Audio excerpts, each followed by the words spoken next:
करके जाएं आप। ओहो मेरे वो सारे क्या कहेंगे इस फैसले पर? सुप्रीम कोर्ट का फैसला है। टमाटर इलेक्शन से ही भाग रही हैं, उन्होंने क्या सियासत करनी है? उन्होंने कहीं कोई और काम करे, जो है ना छल्ली बेचने की रेडी लगा दें। मैडम तवक्कुआत के मुताबिक फैसला आया है? सर ये पाकिस्तान के आइन के मुताबिक फैसला आया है इंशाल्लाह। अच्छा कैमरे तो लगवा दें। खाजा साहब क्या रद्द अमल है? इमरान खान ने छक्का मार के बॉल गुम कर दी है। सुप्रीम कोर्ट वो बॉल ढूंढ के वापस ले आए हैं और अपोजिशन को थमा दी है कि आपके पास एक और मौका है, दोबारा से बाउल कीजिए और दोबारा से विकेट लेने की कोशिश कीजिए। और अब कौन से सबूत हैं, कौन से कागजात हैं, कौन सा रिकॉर्ड है, ये सारा कुछ ख़त्म होगा आइंदा आने वाले चंद दिनों में, महीनों में। आप देखेंगे सारी की सारी तकर्रियाँ, तैनातियाँ, ये डीसी, ये डिप्टी कमिश्नर, असिस्टेंट कमिश्नर, ये महकमों के अफसरान, ये सारा निज़ाम बदल दिया जाएगा। बिस्मिल्लाहिर्रहमानिर्रहीम, अस्सलाम वालेकुम। मैं हूं अब्दुल कादिर और आप देख रहे हैं आपका अपना फेसबुक और यूट्यूब चैनल। आज तारीख है 7 अप्रैल और दिन है जुमेरात का।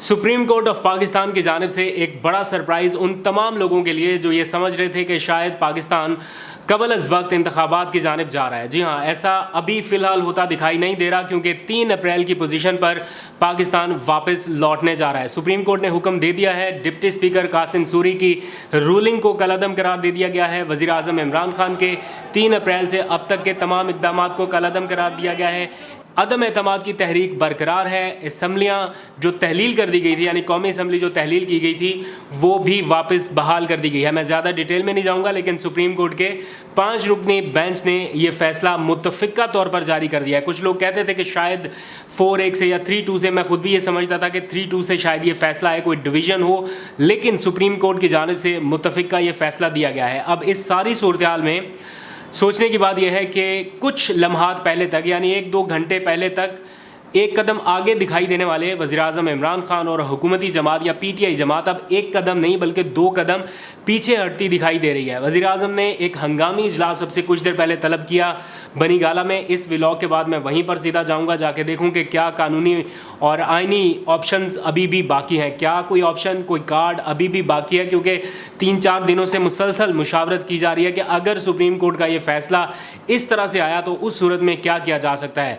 असम्बलियों से रिज़ाइन करने का तो ऑप्शन था ही था, अल्टीमेटली तो वो तो है ही है, लेकिन उसके अलावा भी क्या कोई कानूनी आइनी ऑप्शन या कोई कार्ड बाकी है, इसके ऊपर गौर व खोज अभी होगा, उसके ऊपर आपको अपडेट करता रहूँगा। लेकिन अभी तक की जो सूरत हाल है उसके मुताबिक 9 अप्रैल तक तहरीक अदम एतमाद पर वोटिंग हर सूरत निपटानी ही निपटानी होगी। स्पीकर गैर मुअय्यना मुद्दत तक के लिए इजलास भी मुलतवी नहीं कर सकेगा और ये सारा प्रोसेस नए सिरे से होगा, ये सारा खेल नए सिरे से होगा। वो जो कहते थे कि इमरान खान ने छक्का मार के बॉल गुम कर दी है, सुप्रीम कोर्ट वो बॉल ढूंढ के वापस ले आए हैं और अपोजिशन को थमा दी है कि आपके पास एक और मौका है, दोबारा से बाउल कीजिए और दोबारा से विकेट लेने की कोशिश कीजिए। और अब इस वक्त जो अपोजिशन का कैंप है वो एक हैप्पी कैंप के तौर पर नज़र आ रहा है, यानी हर तरफ खुशियाँ हैं, जश्न है, माहौल है। और दूसरी तरफ पीटीआई का कैंप है, वहाँ पर अभी एक बार फिर से मुशावरत शुरू होगी। लेकिन इस सारे मामले में हैरान कुन बात यह है कि सुप्रीम कोर्ट के तमाम फैसलों का रिस्पेक्ट है, उससे उसके फ़ैसलों पर इख्तलाफ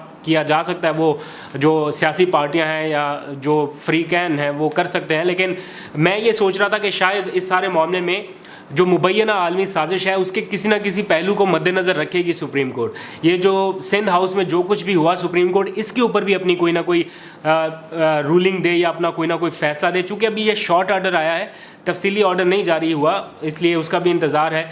ना कौमी सलामती कमेटी के इजलास में जो एलामिया उसका सामने आया उसके ऊपर डिबेट हुई, यानी इस केस के उन मेरिट्स के ऊपर डिस्कशन नहीं की गई जिनकी बिना पर स्पीकर को ये रूलिंग देना पड़ी। बहरहाल खेल अभी वहीं पर पहुंच गया। मैं ज़ाती तौर पर समझता था कि शायद सुप्रीम कोर्ट इस बारे में भी कोई डिसीजन दे कि ये जो लोग हैं, मुनहरिफ अराकीन हैं, इनके बारे में कोई तहकीकात हों, ये जो मुबैना साजिशी ख़त आया इसके बारे में कोई तहकीकात का हुक्म दिया जाए, लेकिन अभी तक वो नहीं है। ताहम ये बात फैक्ट के तौर पर अभी सामने है कि आइन के आर्टिकल 63A को अभी कुछ भी नहीं कहा गया, यानी वो उसके हवाले से जो भी स्पीकर रूलिंग देगा या जो भी फैसला देगा वो बाद की बात है, वो बाद में देखा जाएगा। उस हवाले से अभी कोई डिसीजन सुप्रीम कोर्ट की जानिब से नहीं दिया गया। लेकिन चूंकि इत्तेहादियों की ज़्यादातर तादाद दूसरे कैंप में है, अपोजिशन के कैंप में है, और वो बग़ैर मुनहरिफ अरकान के भी इस अदम एतमाद की तहरीक को कामयाब करा सकते हैं, इसलिए मेरा नहीं ख्याल कि आर्टिकल 63A(1) की हुकूमती कैंप को ज़रूरत पड़ेगी या सुप्रीम कोर्ट उसके ऊपर अभी से कोई डिसीजन देती। लेकिन अच्छा होता अगर सुप्रीम कोर्ट इस सारे मामले का जो मरकज़ी नुक्ता था, यानी वो ख़त, वो साजिशी धमकियाँ, वो कौमी सलामती कमेटी इजलास का एलामिया, वो सिंध हाउस में बिकने वाले ज़मीर, उनके ऊपर भी अपनी कोई जो ऑब्जर्वेशन है वो देती। लेकिन अभी तक ऐसा नहीं हो सका। बहरहाल आपको अपडेट करता रहूँगा। लेकिन इस सारे मामले में अपोजिशन का कैंप ज़्यादा खुश क्यों है, ज़्यादा बड़ी कामयाबी उनके लिए इसलिए, एक तो जाहिर बात है उनके पास नंबर गेम है, उनका कैंडिडेट वज़ीर आज़म बनने की अब पोजीशन में आ चुका है। अब कोई आइनी कानूनी कदगन इस तरह की बज़ाहिर बाकी नहीं रही कि शहबाज शरीफ वज़ीर आज़म ना बन सकें। लेकिन बनने के बाद जो उनके पहले टारगेट्स होंगे वो क्या होंगे, जिसकी वजह से ये सारा एक तरह से प्रोसेस किया गया इमरान खान की तरफ से या हुकूमती कैंप की तरफ से कि वो इक़्तिदार में ना आ सके। उसका बुनियादी नुक्ता जो था वो कुछ कवानीन थे जिनमें तब्दीलियाँ करना शहबाज शरीफ साहब और अपोजिशन इत्तेहाद का एक तरह से हतमी फ़ैसला रहा है कि ये चीज़ें हमने हर सूरत में तब्दील करनी है। नंबर 1, नैब इस्लाहात। नैब का कानून फौरी तौर पर बदला जाएगा, उसमें इस्लाहात होंगी और अपने ख़िलाफ़ जो केसेस हैं उनको किसी सूरत आगे ना बढ़ने दिया जाए, इस बारे में हतमी फ़ैसला होगा। आज का अफसोसनाक दिन इसलिए भी था कि एक मुजरम, एक शख्स जो ज़मानतों के ऊपर रहा है, वो इसी मुल्क की सबसे बड़ी अदालत में खड़े होकर दलाइल दे रहे थे। इससे ज़्यादा अफसोसनाक बात वैसे और कोई नहीं हो सकती। अदालत को इसी मामले को भी मद्देनज़र रखते हुए कोई फ़ैसला देना चाहिए था। लेकिन दूसरा जो काम अपोजिशन डालना चाहती है वो है FIA के मुकदमात की वापसी। वो मकसूद चपड़ासी के अकाउंट में पैसे कहाँ से गए, किस तरह से गए, प्रोसिक्यूशन का मरहला कहाँ पर है, कौन से सबूत हैं, कौन से कागजात हैं, कौन सा रिकॉर्ड है, ये सारा कुछ ख़त्म होगा। आइंदा आने वाले चंद दिनों में, महीनों में आप देखेंगे कि जैसे ही ये इक़्तिदार की मुंतकली होगी, सबसे पहले FIA और नैब के जो केसेस हैं उनको रिवर्स किया जाएगा। सिर्फ यही नहीं, एक अहम तरीन कानून साजी जो EVM के हवाले से थी, यानी इलेक्ट्रॉनिक वोटिंग मशीन और ओवरसीज़ पाकिस्तानियों को वोटिंग राइट देने के हवाले से, किसी सूरत अपोजिशन इत्तेहाद ये नहीं चाहता कि ओवरसीज़ पाकिस्तानी आइंदा इंतखाबात में वोटिंग में शामिल हों या इसका हिस्सा बने। इसलिए सबसे पहले ओवरसीज़ पाकिस्तानियों से वोटिंग का हक छीना जाएगा। उसके बाद ऐसी इस्लाहात की जाएंगी कि इलेक्ट्रॉनिक वोटिंग मशीन का निज़ाम इस मुल्क में राइज ना हो सके, और उसको ख़त्म करने के साथ साथ हर जगह पर अपनी पसंद की तकर्रियाँ, तैनातियाँ की जाएंगी। इमरान खान के इब्तदाई 3.5 साल के इक़्तिदार से आखिर का 1.5 साल का इक़्तिदार ज़्यादा अहम होगा, क्योंकि उसमें सारी की सारी तकर्रियाँ, तैनातियाँ, ये DC, ये डिप्टी कमिश्नर, असिस्टेंट कमिश्नर, ये महकमों के अफसरान, ये सारा निज़ाम बदल दिया जाएगा। क्योंकि ये सारे हैं तो पुराने खिलाड़ी ना, इनको सब पता है कि कहाँ पर गेम सेट करनी है, कहाँ पर फील्डिंग सेट करनी है, कौन से अपने लोग हैं। इन्होंने इस मामले पर पहुँचने से पहले, इस स्टेज पर पहुँचने से पहले इंटरव्यूज़ करना शुरू कर दिए, अफसरान से मुलाकातें करना शुरू कर दी और अपना पूरा सेटअप जो है वो लाने की मुकम्मल तैयारी हो गई है। तो इसलिए वो जो इलेक्शन इस्लाहात का एक ख्वाब था, वो जो ओवरसीज़ पाकिस्तानियों को वोटिंग राइट देने का जो एक फ़ैसला था, ये सारा कुछ अब रिवर्स होने जा रहा है। क्योंकि पंजाब भी अब हाथों से निकलेगा, सिर्फ मरकज़ ही नहीं, पंजाब भी जाएगा, और उसके नतीजे में पूरे पंजाब की ब्यूरोक्रेसी में वो तमाम लोग आएंगे जो मंजूर नज़र होंगे, जो इलेक्शन को किस तरह से मैनिपुलेट कर सकते हैं, किस तरह से फिक्स कर सकते हैं, वो सारी रजीम एक नए सिरे से वापस आएगी।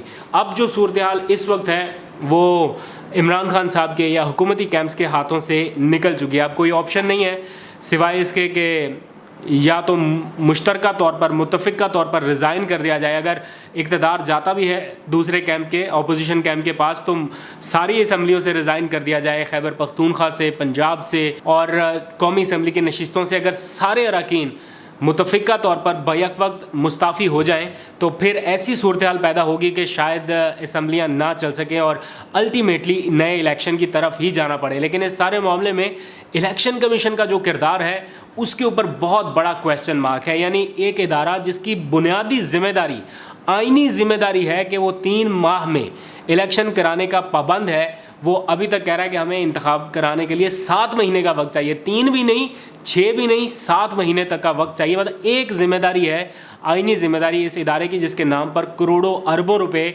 इनको जारी किए जाते हैं, इनको दिए जाते हैं। और इमरान खान अपनी हुकूमत के इक़्तिदार के पहले 2-3 महीनों के बाद ही सही शुरू हो गए थे कि हमें ईवीएम की तरफ जाना है, और साल 1.5 साल के बाद तो ईवीएम का इतना शोर शराबा हो गया। अभी से साल 1.5 साल पहले आपने देखा कितनी इसके ऊपर बातें हुई। इलेक्शन कमीशन ने अभी तक क्या किया ईवीएम के मामले पर? अभी तक कोई सिंगल पेशरफ्त आपको नजर नहीं आई। कोई एक मशीन ईवीएम की इलेक्शन कमीशन ने अपने बजट से नहीं खरीदी, जो करोड़ों अरबों रुपए का बजट उनके पास जाता है। कोई तजर्बा ईवीएम के हवाले से खुद से नहीं कर सके। तो सुप्रीम कोर्ट को ये भी देखना होगा कि अगर ये ऑपोजिशन इत्तेहाद वो सारा ईवीएम का प्रोसेस रिवर्स करता है या ओवरसीज़ पाकिस्तानियों को वोटिंग राइट्स रिवर्स करता है, तो उसके ऊपर भी एक कदगन, एक बार होना चाहिए ऑपोजिशन के ऊपर कि ये सारा प्रोसेस रिवर्स नहीं होना चाहिए। बहरहाल आने वाले वक्तों में आपको रिपोर्ट भी करता रहूँगा कि क्या हो रहा है पावर कॉरिडोर्स में। वज़ीर आज़म इमरान खान की क्या मुशावरत हो रही है। एक बार फिर से रात गए तक बनी गाला में ये इजलास बुलाया गया है। कल दिन 2 बजे वज़ीर आज़म ने अपनी पुरानी पार्लिमानी पार्टी के अरकान को फिर से तलब कर लिया है। तमाम अरकान कौमी असम्बली फिर से वो हो चुके हैं, बहाल हो चुके हैं, तो इसलिए वो तमाम अरकान एक बार फिर से शिरकत करेंगे। सिर्फ वो जो मुनहरिफ अरकान हैं वो नहीं आएंगे, वो अपोजिशन कैंप्स में रहेंगे, उन्हीं का हिस्सा रहेंगे। इसलिए अब जो सूरत हाल इस वक्त है वो इमरान खान साहब के या हुकूमती कैंप्स के हाथों से निकल चुकी है। आपको अपडेट करता रहूँगा। आज तक लेते हैं अपना बहुत सा ख्याल रखिए। अभी मैं बनी गाला जाता हूँ और वहाँ से फिर कुछ रिपोर्ट करूँगा आपको। खुदा हाफिज़।